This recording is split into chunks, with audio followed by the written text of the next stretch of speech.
மக்களே, நம்ம chief justice of India ஒரு விஷயத்த சொன்னாரு. போற போக்குல நம்மளுடைய யங்ஸ்டர்ஸ் எல்லாரையுமே காக்ரோச்னு சொன்னாரு.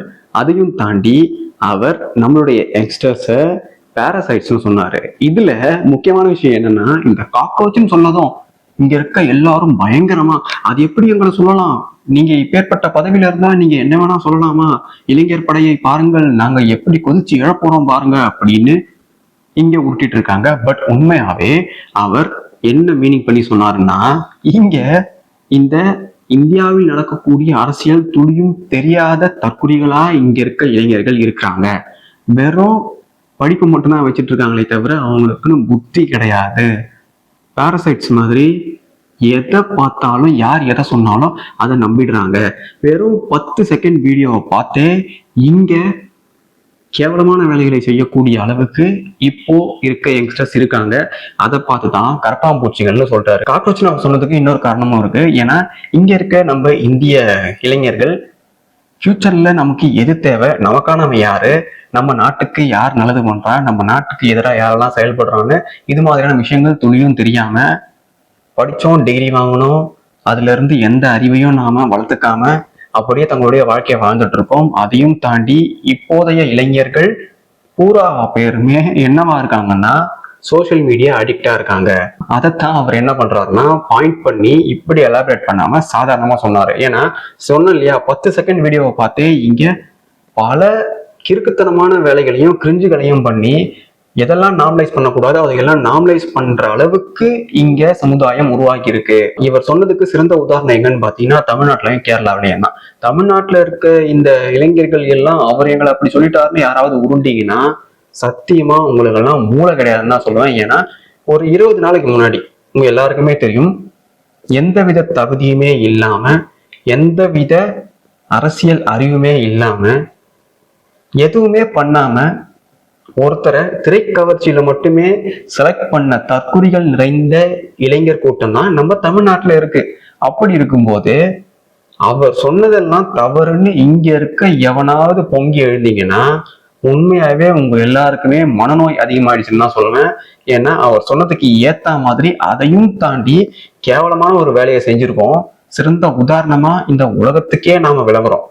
அதாவது ஆட்சி நடத்தக்கூடியவனுக்கு அறிவு இருக்கா இல்லையா, திறமை இருக்கா இல்லையா, அவன் நமக்கு சொன்ன வாக்குறுதிகளை நிறைவேற்றுவானா இல்லையான்னு தெரியாத அளவுக்கு மக்களா இருந்துட்டு அவனுக்கு ஓட்டு போட்டு உட்கார வச்சுட்டு நீங்க எல்லாம் சீஃப் ஜஸ்டிஸ் ஆஃப் இந்தியா இந்த மாதிரி பேசிட்டாருன்னு கோபப்படுறதோ இல்ல எங்களை அவர் எதிர்த்து இது மாதிரி பேசிவிட்டாருன்னு ஆதங்கப்படுறதோ தேவையில்லாதது. உங்களுக்கும் அதுக்கும் சம்பந்தமே கிடையாது. ஏன்னா தமிழ்நாட்டில் இருக்க பெரும்பாலான இளைஞர்கள் தற்குறிகள்னு இந்த எலெக்ஷன்லயே முடிவாயிடுச்சு. 2014 இருந்தே இந்தியா தனக்கான ஒரு தற்சார்பு பொருளாதாரத்தை எங்க உருவாக்கிட போகுதோ அதை நோக்கி இவங்க நகர்றாங்கன்னு 2014 காங்கிரஸுடைய பிடியை இழந்த இந்த இலுமினாட்டின்னு சொல்லுவாங்க இல்லையா, அவங்க கிடையாது, டீப் ஸ்டேட் அப்படி மட்டும் வச்சுப்போம். அந்த டீப் ஸ்டேட்டுக்கு என்ன ஆச்சுன்னா பயம் வந்துருச்சு.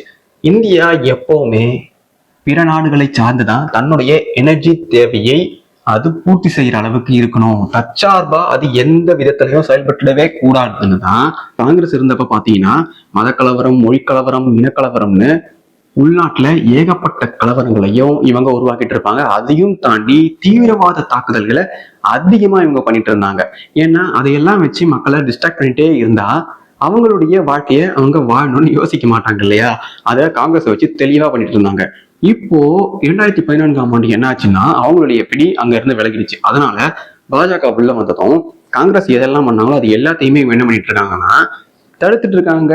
அது எல்லாத்தையுமே சரி பண்ணிட்டு வர முயற்சி பண்ணிட்டு இருக்காங்க. அதுக்கு சிறந்த உதாரணம் எதுன்னு பாத்தீங்கன்னா மமதா கிட்ட பல வருஷமா அவ ஆட்சியில இருக்கும்போது கேட்டுட்டு இருக்காங்க. என்ன கேட்டுட்டு இருக்காங்க, இங்க பங்களாதேஷ்க்கும் நமக்குமான பார்டர் சேஃப்டி பண்ண எங்களுக்கு இடம் தாங்க, அதாவது மத்திய அரசுக்கு இடம் தாங்க, அங்க இராணுவ படைகளை வச்சு நாம 24/7 பாதுகாப்பா இருந்தா அங்கிருந்து இங்க ஊடுருவல் நடக்காது. அதனால உள்நாட்டுல தீவிரவாத தாக்குதலையும் தடுக்கலாம், உள்நாட்டு கலவரங்களையும் தடுக்கலாம், உள்நாட்டு மத மோதல்களையும் தடுக்கலாம்னு அவங்க பல வருஷமா கேட்டுட்டே இருக்காங்க. ஆனா மமதா டீப் ஸ்டேட்டுடைய ஆளுன்றதால, இதனால அவளுக்கு ஆதாயம்ன்றதால, இதனால அவளுக்கு ஓட்டு வங்கி அதிகமாகுன்றதால அவ இது வரைக்குமே என்ன பண்ணான்னா அந்த இடத்துல இவங்க கேட்ட மாதிரியான லேண்டை தரவே இல்லை. ஸோ இப்போ என்ன ஆச்சுன்னா பாஜக ஆட்சிக்கு வந்ததும் அவங்களுடைய ஆள் சுவேந்த் வந்து சிஎம் ஆனதும் முதல் வேலையா முதல் கையெழுத்து அதுதான் பண்ணாரு. மத்திய அரசாங்கத்துக்கு இடத்தை ஒதுக்கி கொடுத்தாரு. இது நாட்டுடைய பாதுகாப்புல வரும். இதனால பங்களாதேஷ் மூலமா அங்க இருக்கக்கூடிய பச்சை தீவிரவாதிகளை இங்க ஊடுருவ செஞ்சு இந்தியாவில் அமைதியின்மையை ஏற்படுத்த நினைச்ச சைனாவுடைய டீப் ஸ்டேட்டும் சரி, அமெரிக்காவுடைய டீப் ஸ்டேட்டும் சரி, அவங்களுக்கு செக் வைக்கிற மாதிரி இப்படி ஒரு சம்பவம் நடந்துச்சு. இதனால இவங்க கோபம் அடைஞ்சாங்க. இதனால இன்னும் கோபம் அடைஞ்சிட்டாங்க. என்னடா இது, ஒரு பக்கம் ஊடுருவல் மூலமாவும் இந்தியாவை நாம டீஸ்டபிளைஸ் பண்ண முடியாது, அதே மாதிரி எனர்ஜி தேவை மூலமா நாம டீஸ்டபிளைஸ் பண்ண முடியாத அளவுக்கு நம்ம கட்டுக்கு மீறி இந்தியா போயிடுச்சுன்னா இங்க மிகப்பெரிய பிரச்சனை உண்டாகிடும், இந்தியா தன்னிச்சையே ஏதாவது பண்ண ஆரம்பிச்சிடும்னு இவங்க பயந்து போயே என்ன பண்ணிட்டாங்கன்னா, இப்போ இந்த காக்ரோச் ஜனதா பார்ட்டின்னு ஒன்று இருக்கு இல்லையா, இத திடீர்னு ஒரே நாள்ல உருவாக்கி அதனுடைய ஃபாலோவர்ஸ் பாத்தீங்கன்னா 8.7 மில்லியன் அளவுக்கு வந்துருச்சு. இது உண்மையாவே ஆர்கானிக்கா சாத்தியமான்னு பாத்தீங்கன்னா கிடையாது. சீஃப் ஜஸ்டிஸ் ஆஃப் இந்தியா அப்படி பேசினதும் அதை எதிர்த்து நாங்க புதுசா ஒரு விஷயத்த பண்ண போறோம்னு கிளம்பினது யாருன்னு பாத்தீங்கன்னா இந்த டீப் ஸ்டேட் மூலமா பணம் வாங்கிட்டு இங்க கட்சிகளை நடத்தி அதன் மூலமா இந்தியாவில் குந்தகங்கள் விளைவிக்கக்கூடிய ஆட்கள் தான். அதுலயும் இந்த சிஜேஐ இப்படி பேசிட்டாருன்னு இந்த காக்ரோச் ஜனதா பார்ட்டி அந்த ஒரு ஐடியா உருவாக்குனது யாருன்னு பாத்தீங்கன்னா ஆம் ஆத்மி பார்ட்டியை சேர்ந்த ஒரு தற்குறி. எஸ், அதுக்கு பின்னாடி இருந்து பண உதவி பண்ணது யாருன்னு பாத்தீங்கன்னா ஆம் ஆத்மி கட்சியை சேர்ந்தவங்க தான், கெஜ்ரிவால் தான். அப்படின்னா கெஜ்ரிவாலுக்கு யார் பணத்தை கொடுத்தா? இப்படி ஒரே நாள்ல 8.7 மில்லியன் ஃபாலோவர்ஸ் வர வைக்கிறதுக்கு இந்த ஐடியோடைய லிங்க் பாத்தீங்கன்னா திருட்டுத்தனமா படங்களை வெளியே எடுத்துட்டு வந்து போடுவாங்க இல்லையா, அந்த மாதிரியான வெப்சைட்ஸ்ல கூட இவங்களுடைய ஐடியோடைய லிங்க் இணைக்கப்பட்டிருக்கு. இது சாதாரணமான விஷயம் கிடையாது. இதுக்கு பின்னாடி ஏகப்பட்ட பேர் வேலையை பார்த்து வச்சிருக்காங்க. இந்த ஐடியா ஃபாலோ பண்ணிட்டு இருக்க ஆட்கள் யாருன்னு பாருங்களேன். பங்களாதேஷ், பாகிஸ்தான், இதர நாட்டு பச்சை சங்கிகள், இந்தியாவுக்கு எதிராக இயங்கக்கூடிய ஆட்கள், சீனாவில் இருக்க இந்த டீப் ஸ்டேட் ஆட்கள், அதுக்கப்புறம் நம்ம இந்தியாவிலேயே இருக்க இடதுசாரி தற்கொலைகள், இவங்க தான் இதை ஃபாலோ பண்ணிட்டு இருக்காங்க. அந்த ஐடியில மெஜாரிட்டி ஆஃப் த ஃபாலோவர்ஸ் பாட்ஸ்ன்னு ஈஸியா ரிசல்ட் காட்டுது. அதாவது ஆர்கானிக்கா இதெல்லாம் யாருமே பின்தொடரல. ஆர்கானிக்கா தொடர்ந்தவங்க யாருன்னா இப்ப நான் சொன்னேன் இல்லையா, இவங்க மட்டும்தான். இந்தியாவுக்கு எதிராக இருக்கவங்க தான் ஆர்கானிக்கா அதை ஃபாலோ பண்ணிருக்காங்க.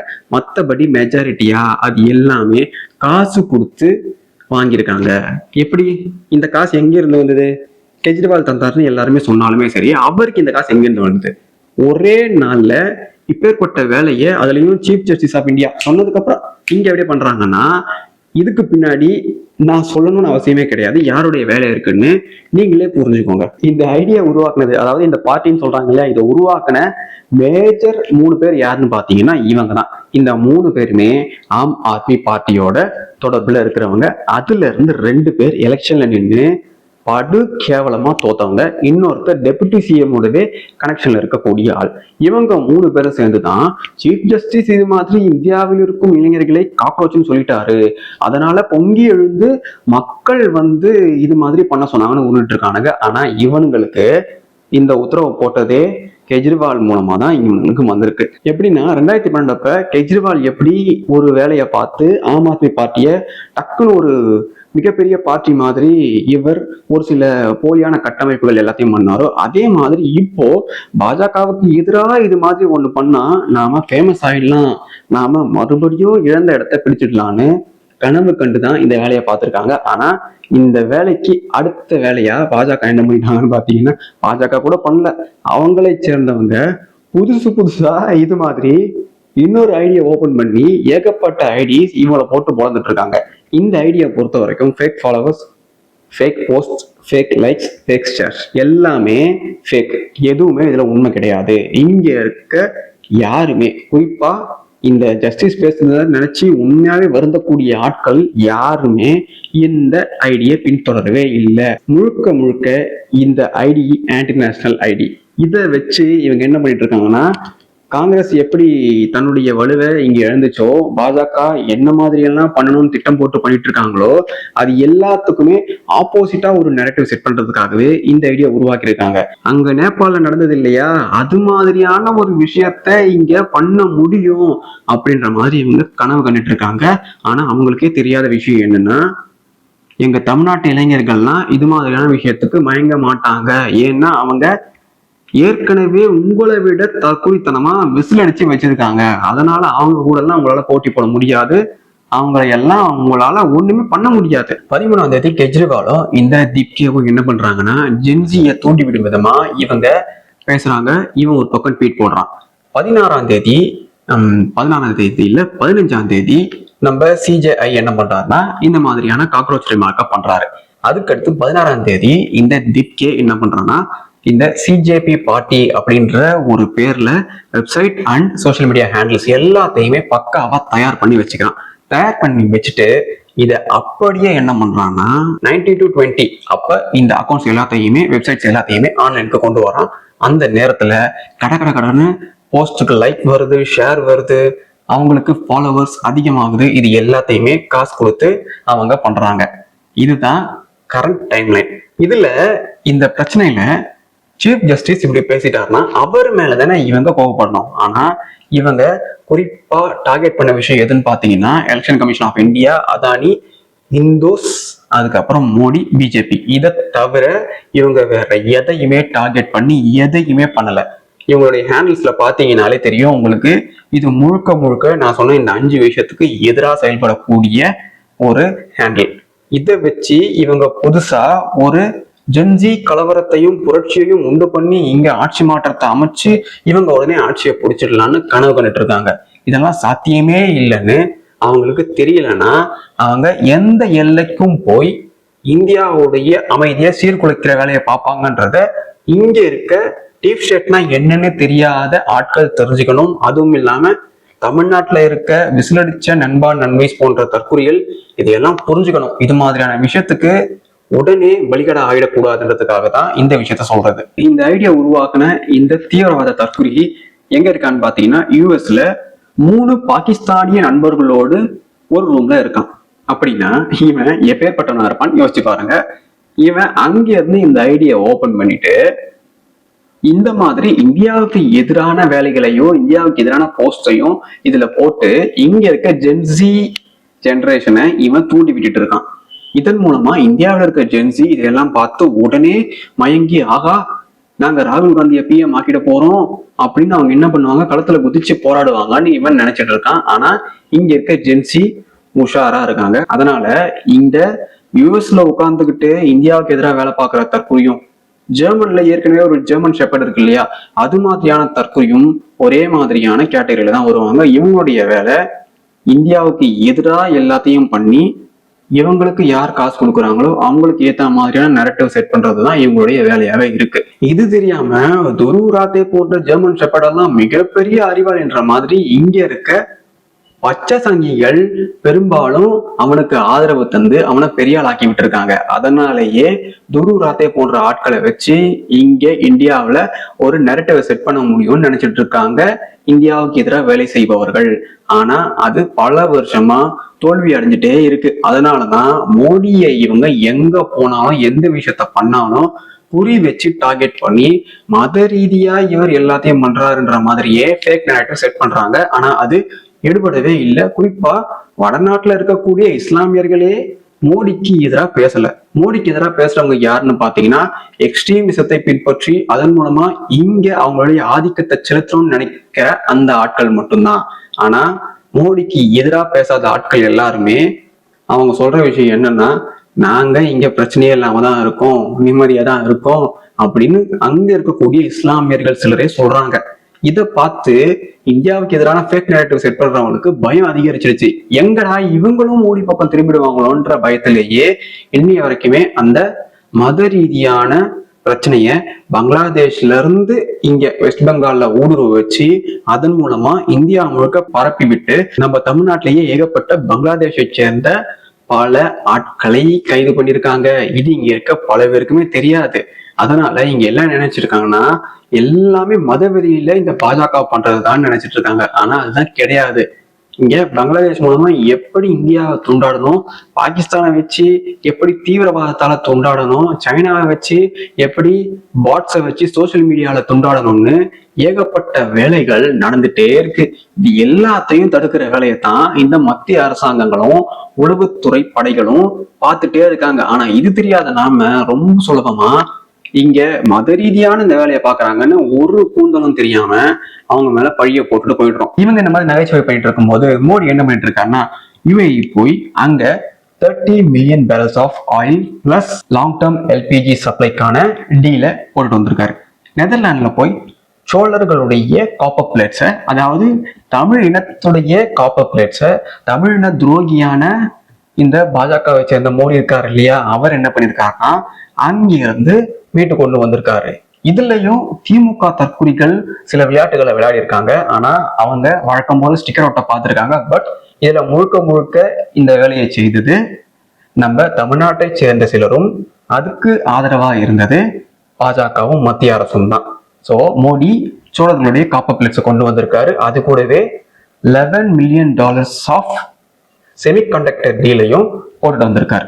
நார்வே அண்ட் ஸ்வீடன்ல deep tech plus defence plus green hydrogen collaboration deal போட்டிருக்காங்க.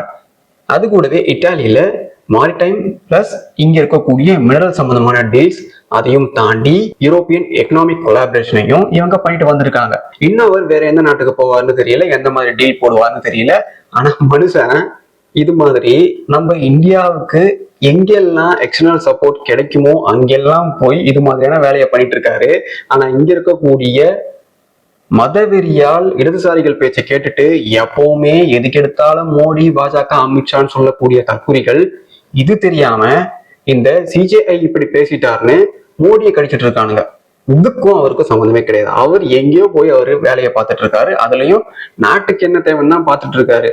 ஆனா இங்க இருக்கக்கூடிய இப்ப சொன்னேன் இல்லையா, இது மாதிரியான மூலகெட்ட முண்டங்கள் அவர் பேசினதுக்கு சிஜேஐய கடிக்காம மோடியை கடிச்சிட்டு இருக்கானுங்க. இவ்வளவு விஷயம் நடந்துட்டு இருக்கு. இதுக்கு பின்னாடி இந்த மாதிரியான ஆட்களுடைய கை இருக்கு அப்படின்றது தெரிஞ்சுக்கத்தான் இந்த வீடியோ. இதுல நீங்க தெரிஞ்சுக்க வேண்டிய விஷயம் என்னன்னா, சோசியல் மீடியால ஜஸ்ட் ஒரு போஸ்ட் வைரல் ஆயிடுச்சுன்னா அது எந்த அளவுக்கு பல பேருடைய மனசையும் மூளையையும் பாதிக்கும்ன்றத நீங்க தெளிவா புரிஞ்சுக்கணும். அடுத்து இது மாதிரியான தற்குறிகள் மக்களே, என்ன நடக்குது, ஏது நடக்குது, இதுக்கு பின்னாடி யாரு இருக்கா, இதெல்லாம் என்னன்னு துளியும் தெரியாம, அரசியல்லாம் துளியும் இதுக்கு தெரியாது, இருந்தாலும் தற்குறித்தனமா எதையாவது பண்ணிட்டு திரியறதே இதோட வேலையா போச்சு. இந்த மாதிரி போஸ்ட போட்டு ஆகா இது ஒரு புரட்சி அப்படின்னு உருண்டுட்டு இருக்கு. இதுக்கு எதுவுமே தெரியல. இந்த சப்ஜெக்டுக்கு டெக் சேனல்னு பேர் வச்சுட்டு இது பண்ற வேலையெல்லாம் இருக்கு பாருங்க. இன்னமும் ஜியோ பாலிட்டிக்ஸையே கரைச்சி குடிச்ச மாதிரி இங்கிலீஷ் சேனல்ல இருக்கிறதையெல்லாம் திருடி போட்டு இங்க தமிழ்ல சில மீம்ஸ் ஆட் பண்ணி இது பண்ற தற்குறித்தனத்துக்கு அளவே இல்லாம போயிடுச்சு. இது சம்பந்தமா எனக்கு தெரிஞ்சு ஒண்ணுமே தெரியாம இந்த தற்குறி வீடியோ போடுறதுக்கும் வாய்ப்புகள் உண்டுன்னு நினைக்கிறேன். சோசியல் மீடியா மேனிபுலேஷன் தான் இந்த விஷயத்துல நடந்திருக்கு. இதை பயன்படுத்தி இந்தியாவில ஒரு கலவரத்தை உண்டாக்கி இங்க ஆட்சியை வேற மாதிரி பண்ணலாம்னு நினைச்சிட்டு இருக்காங்க. ஆனா அது நடக்க வாய்ப்பு கிடையாது. நேபாள் மாதிரியும் பங்களாதேஷ் மாதிரியும் இங்க நடந்துற வாய்ப்பு கிடையாது. இங்க அதுக்கு உண்டான செக்யூரிட்டி வேற லெவல்ல இருக்கு. அதனால இந்த விஷயத்த யாரும் பெருசா எடுத்துக்க வேண்டிய அவசியமே கிடையாது. சோசியல் மீடியா எப்படி நம்மளையும் குழந்தைகளையும் பாதிக்குதுன்னு தனி வீடியோலயே டீட்டெயில்டா என்னென்ன ஆய்வுகள் பண்ணியிருக்காங்கன்ற முதற்கொண்டு தெளிவா ஒரு வீடியோல பார்ப்போம். இந்த வீடியோல நான் சொன்ன விஷயங்கள் இதுதான். இதனால யாருமே பேனிக் ஆக வேண்டிய அவசியம் கிடையாது. இதன் மூலமா ஒரு மாற்றமும் நடக்க போவது கிடையாது. இது எல்லாமே வழக்கமா இந்தியாவுக்கு எதிராக இயங்கக்கூடிய சக்திகள் பண்ற வேலை தான். அதைத்தான் இந்த விஷயத்துலயும் பண்ணியிருக்காங்க. So live it. Until we meet again.